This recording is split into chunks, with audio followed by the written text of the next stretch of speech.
ज़्यादा चिंता आपको बीमार कर देगी। अगर आप ज़्यादा सोचते हैं तो यह कहानी अवश्य सुनें। गौतम बुद्ध द्वारा बताई गई यह कहानी आपकी ज़िंदगी बदल देगी। नमस्कार दोस्तों, AK वर्ल्ड PGM चैनल में आपका हार्दिक स्वागत है। किसी ने सही कहा है कि चिंता और चिता में सिर्फ एक बिंदु का फर्क होता है। इस दुनिया में कुछ लोग बेवजह की चिंता करते हैं, बिना किसी कारण अपने आप को और अपने मन को यूं ही परेशान करते रहते हैं। चिंता हमें बीमार करती है। आज की इस कहानी में हम सीखेंगे कि हम बेवजह चिंता नहीं करनी चाहिए। एक गांव में एक किसान था जिसे एक बहुत ही बुरी आदत लग चुकी थी और वह आदत थी बेवजह की चिंता करने की। वह हर समय किसी न किसी चीज़ की चिंता करता ही रहता था। वो हर समय सोचता रहता था कि कहीं मेरे साथ कुछ गलत ना हो जाए, जबकि उसकी ज़िंदगी में अभी तक सब कुछ ठीक ही चल रहा था। उसके पास एक बड़ा सा खेत था, उसमें अच्छी खासी फसल हो जाती थी। खेती करने के लिए 2 बैलगाड़ियाँ थी, एक अच्छा घर था, एक पत्नी और 2 प्यारे प्यारे बच्चे थे। लेकिन फिर भी वो किसी न किसी अनहोनी के बारे में सोचकर बेवजह की चिंता करता रहता था। कभी सोचता था कि अगर मेरी फसल में कीड़े लग गए तो क्या होगा, अगर आवारा पशुओं ने फसल को बर्बाद कर दिया तो क्या होगा, अगर सूखा पड़ गया, अत्यधिक बारिश हो गई तो मेरी फसल खराब हो जाएगी। ऐसे ही वो भविष्य की अन्य बातों के बारे में सोचकर बेवजह की चिंता में डूबा रहता था। जैसे कि कहीं खेती के समय मेरे बैल बीमार ना पड़ जाएं, मेरे बच्चों का भविष्य कैसा होगा, कहीं बुढ़ापे में मुझे कोई बड़ी बीमारी ना हो जाए, मेरे बच्चे बुढ़ापे में मेरा ख्याल रखेंगे भी या नहीं, वगैरह वगैरह। अपनी इस लगातार बेमतलब चिंता करने की आदत की वजह से वो अशांत और परेशान लगता था और अब उसका किसी भी काम में मन भी नहीं लगता था। उसकी पत्नी ने भी इस बात को अनुभव किया कि उसने बिना मतलब की चिंता करने की आदत पकड़ ली है। उसने उसे कई बार समझाने की कोशिश भी की कि तुम बेवजह की चिंता करना छोड़ दो, लेकिन उसके समझाने का कोई मतलब नहीं रहा। उसे पता चला कि नगर में एक महात्मा आए हैं जिनके पास सारी समस्याओं का हल है। फिर एक दिन वह उसे लेकर एक बौद्ध भिक्षुक के पास आश्रम में पहुंची। बौद्ध भिक्षुक बहुत ही बुद्धिमान और धनी व्यक्ति थे। किसान और उसकी पत्नी अपनी सारी समस्या बौद्ध भिक्षुक के समक्ष रखती है। किसान ने कहा, महात्मा, मैं हर समय किसी न किसी बात की चिंता करता रहता हूँ। मैं ज़्यादातर उन बुरी चीज़ों के बारे में सोचकर चिंतित होता रहता हूँ जो अभी तक मेरे साथ हुई ही नहीं है।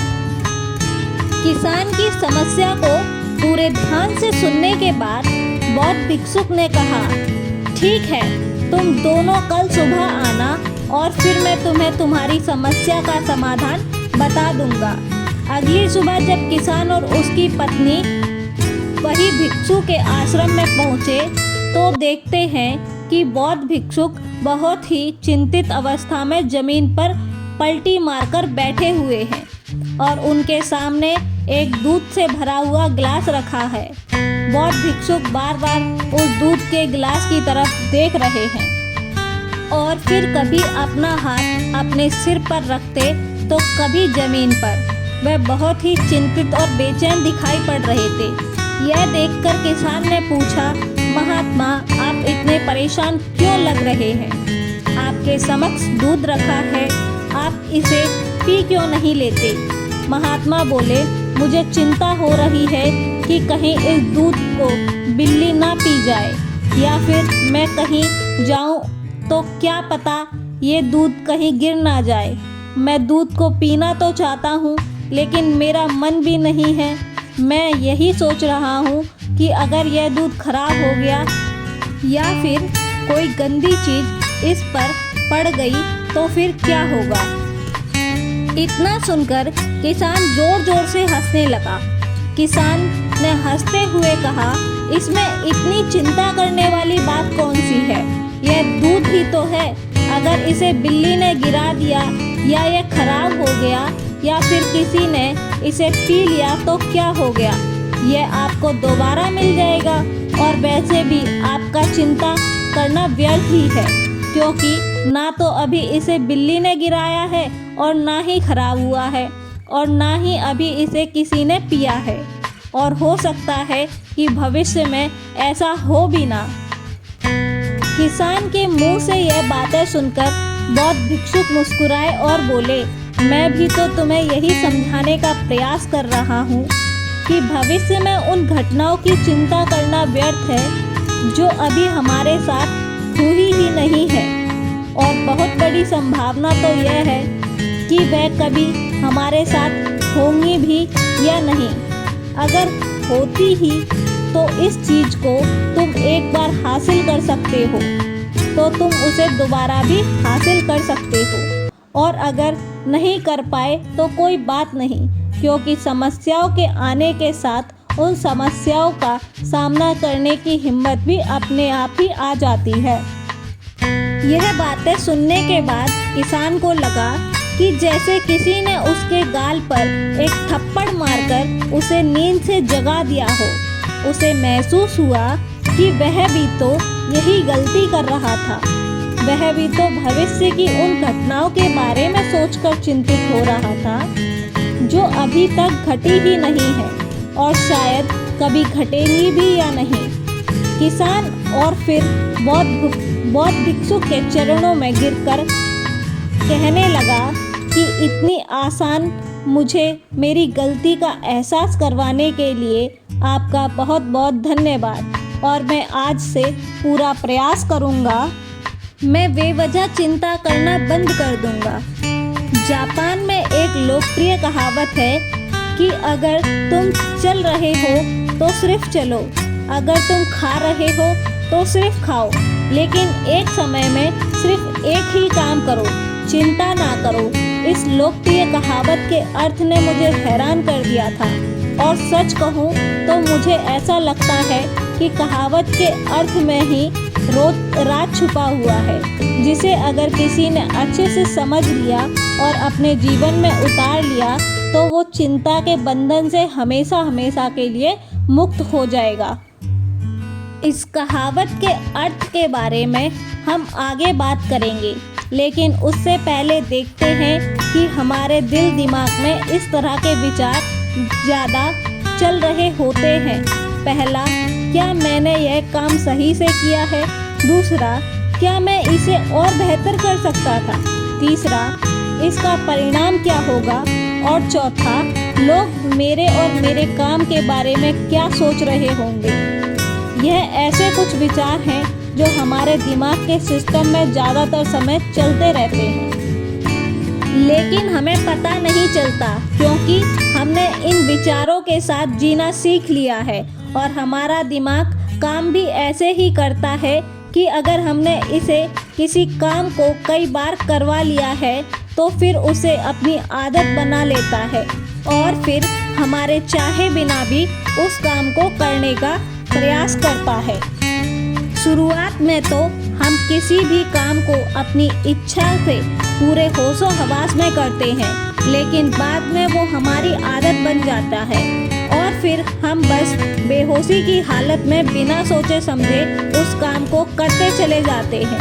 जब एक बच्चा छोटा होता है तो उसे पता नहीं होता कि चिंता क्या है, लेकिन जैसे ही वह थोड़ा बड़ा होता है तो माँ बाप कहना शुरू कर देता है, बेटा आपको होमवर्क करना है, आपको उसकी चिंता नहीं हो रही है, आपके एग्ज़ाम आने वाले हैं, आपको उसकी चिंता करनी चाहिए। और ऐसे ही न जाने कितनी सारी चीज़ों के लिए बच्चों के आसपास के लोग उसे चिंता करने के लिए कहते हैं और वह छोटा बच्चा इस बात को मान लेता है, अच्छा किसी भी काम को करने के लिए हमें उसकी चिंता करनी पड़ जाती है और फिर वह भी किसी काम की घटना के बारे में बार बार सोचने लगता है। शुरुआत में तो वह यह काम जानबूझकर करता है, लेकिन धीरे धीरे उसका मन इसे अपनी आदत बना लेता है और फिर ना चाहते हुए भी उसका मन एक ही विचार के बारे में बार बार सोचता रहता है और फिर वह अपनी पूरी जिंदगी चिंता के इस जाल में फंसकर रह जाता है। लेकिन अब प्रश्न यह उठता है कि इसका समाधान क्या है? तो इसका समाधान है ऊपर बताई गई जिन कहावतों का अर्थ यानी जागरूकता। हमें अपने विचार के प्रति जागरूक होना चाहिए। हमें थोड़ी देर तक रुककर इस बात पर ध्यान देना होगा कि कहीं हम ना चाहते हुए भी एक घटना के बारे में तो बार बार नहीं सोच रहे। हमें पूरी जागरूकता के साथ यह देखने का प्रयास करना होगा कि पूरे दिन हमारे अंदर इस तरह के विचार उठते रहते हैं। अब आप पूछ सकते हैं केवल जागरूकता क्या करेगी? मैं कहता हूँ यह काफ़ी है। यह मन को शांत करने के लिए पर्याप्त है। मन को अपने स्वभाव का एहसास कराने के लिए पर्याप्त है। और जीवन में जागरूकता लाने का सबसे आसान तरीका है ध्यान करना। ध्यान करने के दौरान अपने विचारों पर ध्यान देना कि जब आप पूरी जागरूकता के साथ अपने विचारों पर ध्यान देना शुरू कर देंगे तब आप पाएंगे कि आपके मन में चलने वाले गैर जरूरी विचार एक एक करके अपने आप ही गायब होना शुरू हो जाएंगे और आप एक आनंदित और शांत जीवन अनुभव कर पाएंगे।